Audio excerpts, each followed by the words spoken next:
日我要整呢個 Lord Inspired Hair 同埋 Makeup。首先我哋用一個啡色嘅 MAC Pink Pot 將成個眼窩搽勻佢，跟住再用一個 metallic 嘅啡色，再喺眼球中間打返個 highlight， 用一個啞色嘅啡色喺眼尾加深輪廓。畫內眼線就可以令到啲眼睫毛睇落去更加飽滿啦。記住掃返勻佢喎。Lord 嘅妝容就梗係唔少得一個超級無敵誇張嘅貓眼啦。沿住下眼線向上拉長，再喺個尖尖位度同前面連埋一齊，好容易就畫到一條完美嘅貓眼線啦。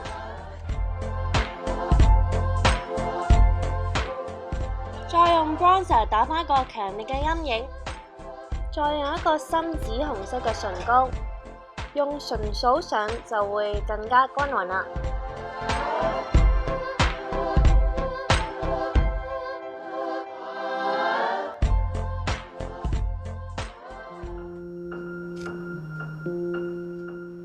首先呢，就用一把梳啦梳順佢先，然後之後我哋用一個 dry shampoo， 咁就可以令到啲頭髮有更加多嘅 volume 同埋會清新啲啦。然後喺耳仔上面分兩個 section， 用一個細嘅捲髮器，你唔一定要用我呢個嘅，只要係細嘅咧就可以做到一個 Lord 頭嘅效果噶啦。攞一束細啲嘅頭髮，然之後倒轉個捲髮器。之後呢 hold 5秒呢，就可以有一個咁靚嘅攣噶啦。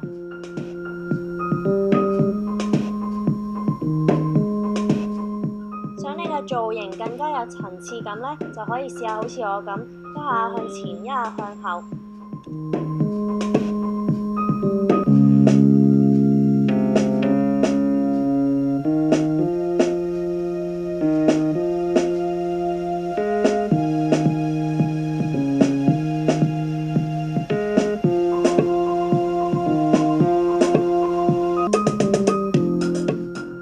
笑我住，未完嘅。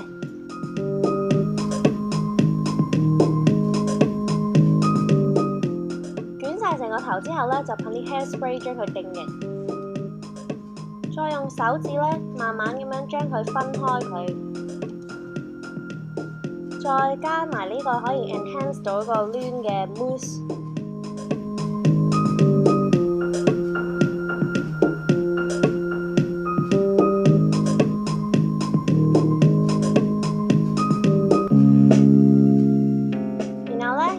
應該係更加自然啦，同埋冇咁好似啱啱捲出嚟咁怪噶啦。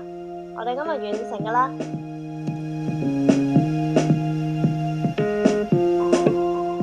多謝大家收睇，記住 share 俾你啲 friend 同埋 subscribe 我個 channel 啦。我好俾心機拍嘅，但係都係冇人睇陰公。